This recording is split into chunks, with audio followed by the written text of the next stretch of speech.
Hello and welcome. अब हम next question की ओर बढ़ते हैं।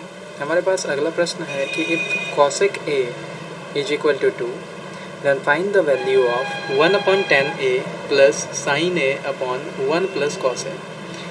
इस क्वेश्चन का आंसर बनाते वक्त हमें दो चीज़ों का ध्यान रखना है कि ये क्वेश्चन हम चाहें तो ट्रिग्नोमेट्रिक रेशियोज में जो डिग्रीज का वैल्यू है कोसेक का, उसके हिसाब से भी बना सकते हैं और डायरेक्टली जो पाइथागोरस थ्योरम है उसके हिसाब से भी हम इसे सॉल्व कर सकते हैं। तो चलिए हम बनाते हैं सबसे पहले डिग्रीज के वैल्यू के हिसाब से, ठीक है। तो स्टार्ट करते हैं सबसे पहले कि cosec a is equal to 2। हमें मालूम है कि cosec 30 डिग्री की वैल्यू होती है कितनी, 2। ये तो एक पर्सपेक्टिव हो गया। अदरवाइज अगर हम इसे माने तो cosec a is equal to 2/1 लिख सकते हैं। ओके, हम इसे लिख सकते हैं अगर ट्रायंगुलर फॉर्म में लिखना हो तो h/p भी लिख सकते हैं, हाइपोटेनियस अपॉन परपेंडिकुलर। तो हमारे पास अगर ये एक ट्रायंगल है तो हाइपोटेनियस हमारा 2 है और परपेंडिकुलर कितना है, 1 है, इस तरीके का। ओके, तो इन दोनों मेथड से इस प्रश्न को बनाया जा सकता है, इस फॉर्म से भी और इस फॉर्म से भी। आसान हमारा हो सकता है कि ये ज़्यादा हो, क्योंकि यहाँ पर a की वैल्यू कितनी दे दी गई है, 30 डिग्री। तो जहाँ भी a हमें दिखे, चाहे वो tan में दिखे, sin में दिखे या फिर cos में दिखे, हर जगह हमें 30 डिग्री पुट कर देना है और क्वेश्चन का सॉल्यूशन बना लेना है। तो चलिए इसी से बनाते हैं, क्योंकि इन दोनों में से ये ज़्यादा आसान पड़ेगा हम लोगों के लिए। इसमें आपको वैल्यू कैलकुलेट करना है, फिर उसको बार बार पुट करना पड़ेगा, जो कि थोड़ा सा कॉम्प्लेक्स या लंबा हो सकता है। तो इसे हम छोड़ते हैं सबसे पहले इस, हालांकि आप इस वैल्यू से भी बना सकते हैं। क्लियर? तो हमें जो आसान तरीका लगे हम उस पर ज़्यादा फोकस करेंगे, ठीक है। पहले मैं इसे इरेज कर देता हूँ, उसके बाद फिर आगे चलते हैं, ठीक है। तो देखिए हमारे पास cosec 30 डिग्री का वैल्यू कितना मिला हुआ है, 2। मीन्स a की वैल्यू क्या हो गई हमारा, then a is equal to what, 30 degree. ये हम लिख सकते हैं। तो जहाँ भी a लिखा हुआ है वहाँ पर हम 30 डिग्री पुट कर सकते हैं क्वेश्चन को आसान करने के लिए। तो हमारे पास वैल्यू क्या पूछ रहा है, हमारे पास वैल्यू पूछ रहा है 1 plus 1/10a plus sine a upon 1 plus cos a, ठीक है। अब यहाँ पर लिख देते हैं कि बाई पुटिंग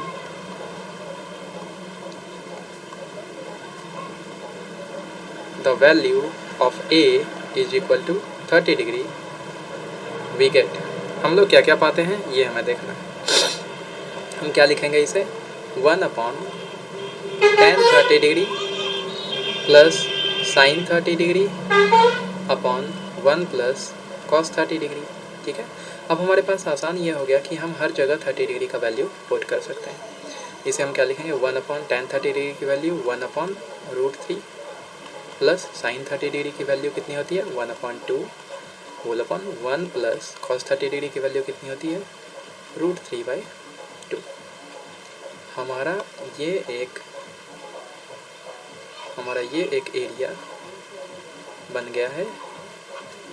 यहाँ से हमें कैलकुलेशन स्टार्ट करना है, ठीक है। इसी को कैलकुलेट करना ही हमारा क्वेश्चन का आंसर फाइंड करेगा। तो अब हम देखते हैं क्या क्या कर सकते हैं इससे।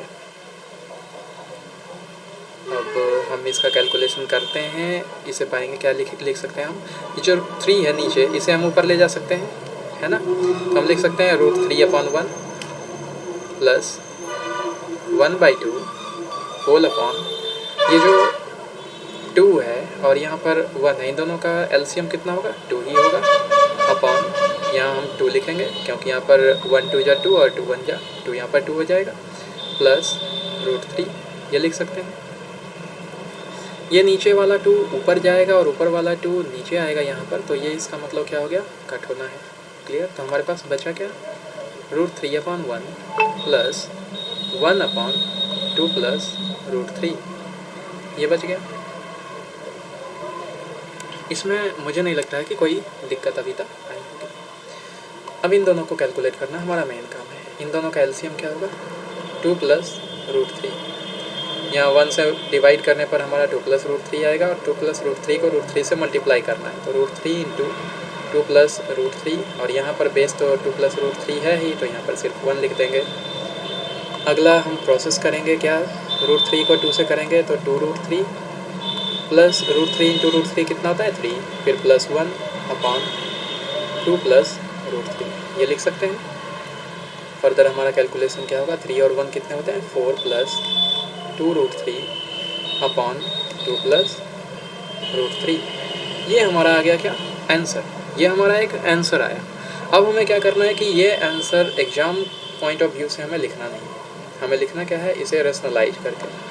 तो रेशनलाइज करने के लिए हम आगे पहले इरेज करते हैं अपना एरिया और उसके बाद इसे रेशनलाइज करेंगे और हमारा आंसर हो जाएगा क्या आसान। क्लियर, बिना रेशनलाइज किए हुए नीचे में अंडर रूट आपको नहीं लिखना है। तो हम क्या लिखेंगे 4 + 2√3 अपॉन 2 + √3 इंटू 2 - √3 अपॉन 2 - √3। जो बेस है ना, ये अगर पॉजिटिव में है तो आपको बस इसका नेगेटिव से ऊपर नीचे मल्टीप्लाई कर देना है।